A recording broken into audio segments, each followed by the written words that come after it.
Hi, and welcome to training for What is the IoT Trust Framework? I'm Jeff Wilbur. I'm Technical Director of the Online Trust Alliance Initiative at ISOC and a member of the IoT campaign team. First, we want to make sure that you understand that there are a series of training videos for our IoT Trust by Design campaign.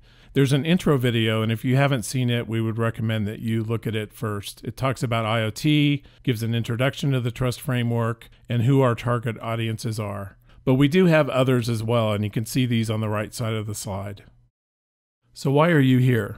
Maybe you're someone who's already involved heavily with IoT, and you have influence in that area with manufacturers, with policymakers, with technologists, and you want to learn what we're trying to accomplish in IoT. Maybe you're a chapter member who's been involved with Internet Society for years, and you want to know, what are we doing about IoT and how can you help? Or maybe you're just a general fan of the Internet, or you're curious about IoT and you want to understand more. Regardless of which category you fall in, welcome. We want to help you understand more about IoT, its risks, and how we can address them. So why are we all here? It's because billions of devices are being attached to the internet and they're being thrown out into the market without sufficient security and privacy. And a bigger issue is that consumers don't even know about it. So what's the big idea here? In the next few minutes, we want to discuss the background of the trust framework. How is it developed? How is it different from the other IoT frameworks out there? And what do I say when I get questions from people about the trust framework? We need your help to raise awareness of the trust framework within your network of influence, and this will help equip you to do that. The payoff for all of us, ultimately, is a safer Internet of Things and a safer Internet for everyone. So first, let's talk about the origin of the trust framework. Back in 2015, we started an initiative recognizing that the IoT, especially consumer market, was kind of like the Wild West, with very little security and privacy and very little oversight happening. So we pulled together a wide diversity of stakeholders represented in the icons here, from industry, from government, from consumer testing organizations, consumers themselves, and some enterprises, and even some distribution channels, said, what do we need to do to solve this? We all share in the risks. Let's all help come up with a solution. Ultimately, over 100 organizations were involved either directly or through a public comment period about the framework, which has developed over time. When we developed it, even though it is a list of principles, we had always intended that it could be transformed into a list of specific criteria to use as a foundation for a certification or trust mark program. And we're still seeing the framework evolve today as we interact with other organizations that care about improving IoT security and privacy. We chose the consumer segment, such as smart home and wearables, because it had the least amount of oversight. If you look at other industry segments, such as smart cities, industrial IoT, medical or automotive solutions, they all either have regulation or strong organizational oversight associated with them, though it's true that the vast majority of these framework principles still apply to those other segments. So what's inside this trust framework? Well, it's made up of 40 principles in 8 categories, as you can see on the slide here. A few examples: authentication, and that's authentication of users into the devices and the applications, as well as authentication between devices themselves. Encryption, which needs to be applied in various areas in the system. Security, are you shipping products that don't have known vulnerabilities, and how well are you testing them ahead of time?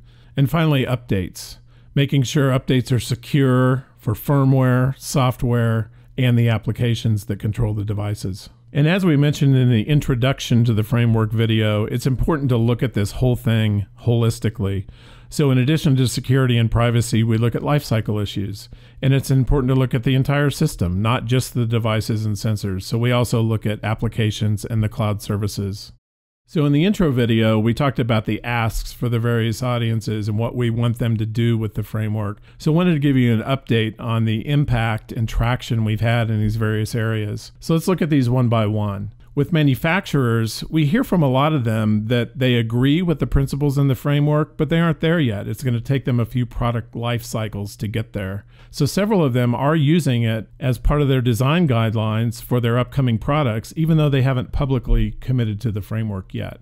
Resellers are similar. We know of those that are using the framework as a checklist to decide which products to carry. They can ask those vendors, do you do these things in the framework? And they can use that as part of their criteria. With consumer organizations, we announced a partnership with Consumers International earlier this year, which is a membership organization of many of the consumer organizations around the world. So they have a lot of influence around the world through their members. With policymakers, we've seen the trust framework referenced in many different government initiatives in Australia, in the UK, in Europe, and in the US. So we mentioned that we wanted to talk about what is unique and different about the trust framework. There are a couple things at the high level to understand. First, we implemented this as principles versus detailed specifications. We did that because it's more broadly applicable in more environments, and it has a longer lifetime. Often when you publish specific criteria, they're outdated almost as soon as you publish them. The second thing is that we're looking at the risks associated with IoT and not other things such as interoperability. So there are frameworks out there that address those things outside the scope of what we're addressing. The two biggest differentiators have to do with looking holistically. The first, at the system itself. Other frameworks may only cover the device or the sensors, and many of them do, but they forget about the back-end services that support those devices and the mobile apps that control them. A system is only as strong as its weakest link, so all three of those pieces have to have strong security and privacy for the system to be strong. The second is coverage of the life cycle of these products. IoT is unique in that many of the devices have a long life cycle, and often they're being transferred in ways that we don't think about traditionally with consumer technology. So if you have a smart home, how do you hand off that home to the buyer? You may have dozens of devices and different accounts that need to be transferred, and you need to wipe your data and not have people have access to your data. So re-provisioning these products is an important thing to take into account. Another concern is what kind of long-term support you can expect. And there are a few of the principles that address this. For instance, one of the principles recommends that manufacturers state the supported lifetime for software updates for products so that they can properly set consumer expectations. Another principle addresses what happens if the device can no longer be connected to the internet. Will it still perform its basic function, such as a TV or refrigerator or toaster? The bottom line here is that by looking at this holistically and comprehensively, the IoT Trust Framework is really covering it all. So let's do a reality check here. How does the Trust Framework stand up against the real-life attacks that we've seen? Well, in late 2016, we looked at the prior 9 months of vulnerabilities that had been publicly reported and found that they fell into some common categories that are addressed in the framework. These included shipping with known vulnerabilities, issues with default passwords, and issues with software updatability in the field. Ultimately, what we found is if the Trust Framework principles had been applied, 100% of these issues could have been prevented. So the bottom line is we found that the Trust Framework has guidelines that are specific enough to address these key issues, practical and actionable so that anyone can do it, comprehensive enough to deal with a wide range of issues, and battle-tested when applied to real-world scenarios. Over time, we plan to continue to validate the framework against reported vulnerabilities, and then modify it as appropriate to make sure it's still relevant to what we're seeing out there. So as you're interacting with people about IoT, how do you address the top questions that they might ask about the Trust Framework?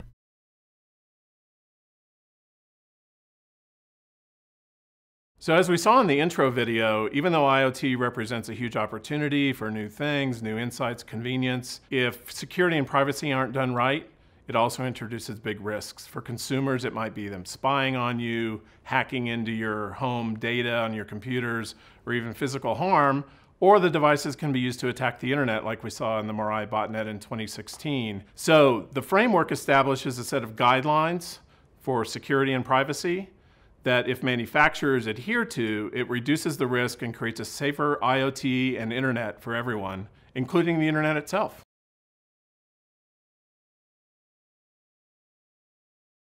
You know, when we developed this framework, as we said earlier in the video, we looked at it very comprehensively. For the system, it was the devices, as well as the mobile apps and back-end services, and for the elements, security, privacy, and lifecycle. So we do think it's important to take them all into consideration because a system is only as strong as its weakest link. You pull something out, you're introducing potentially more risk. That said, there are certain principles that can have more impact than others if they're implemented right away. A good example is hard-coded passwords. If I know the passwords of 1 million devices around the world, I can cause a lot of damage. And there are other principles like that that have bigger impacts than others. But over time, we expect that all these principles should be taken into account if you want to minimize the risk introduced by IoT products. When we first started developing this framework in 2015, first face-to-face meeting, we came out of it with 91 principles. Kind of overwhelming. Over a few months, we reduced that down to 30, and when we introduced version 1.0 in early 2016, we had those 30 principles. By version 2.0 in early 2017, we had 37. We're now at 40 principles. It has evolved over time. We've taken into account work done by other groups or new technologies and best practices as they have come into play. So I expect it to keep evolving, especially as we're getting the word out and we get more feedback and work with more organizations on the right answers for improving IoT security and privacy. There are a lot of other IT frameworks out there. Some have been introduced by industry alliances, some by governments. What I do see happening is a convergence over time. We're starting to cross-reference each other's frameworks quite a bit. We do believe, as we've said now a few times, that looking at it comprehensively across the entire system and introducing lifecycle characteristics is very important. Some of these frameworks are more focused on security or interoperability. They may even leave out certain elements that we have. But we want to make sure that we're all working toward a common goal of improving IoT security and privacy and integrating the proper elements to make that happen. So we've given you a bit of the history of the trust framework. We've also looked at what's inside it and how it's unique and different from other frameworks. And we've covered the common questions that you might get about the trust framework. So now we want to look at, what do you do with that? What are my next steps? Do I have resources that I can refer to learn more? And who should I or the people that I talk to contact if we have questions? So let's get you started as a trust framework ambassador. At your next meeting or conference, raise awareness of IoT, its risks, and how the trust framework addresses them. You can do this in all of your areas of influence. We have two main areas for you that host resources for more information on IoT. The first is internetsociety.org/IoT, where we have a number of papers and other resources, and it will be continually updated over time. We also have more details about the trust framework at the link shown here. You should also know that this is a first in a series of videos for our community. So we have others that go further into what the trust framework is, and then we have one specifically for each of the main audiences, reaching out to manufacturers and resellers, reaching out to policymakers, or reaching out to consumer organizations. So if you have an interest in any of those areas or want to learn more, you can reference those videos. Finally, if you have any questions or feedback for us about this information, please contact us via email at iot.info@isoc.org. Thank you for your time and attention. This ends the training on the Introduction to IoT and the Trust Framework. We look forward to hearing from you about the great interactions you've had in becoming an ambassador for the Trust Framework.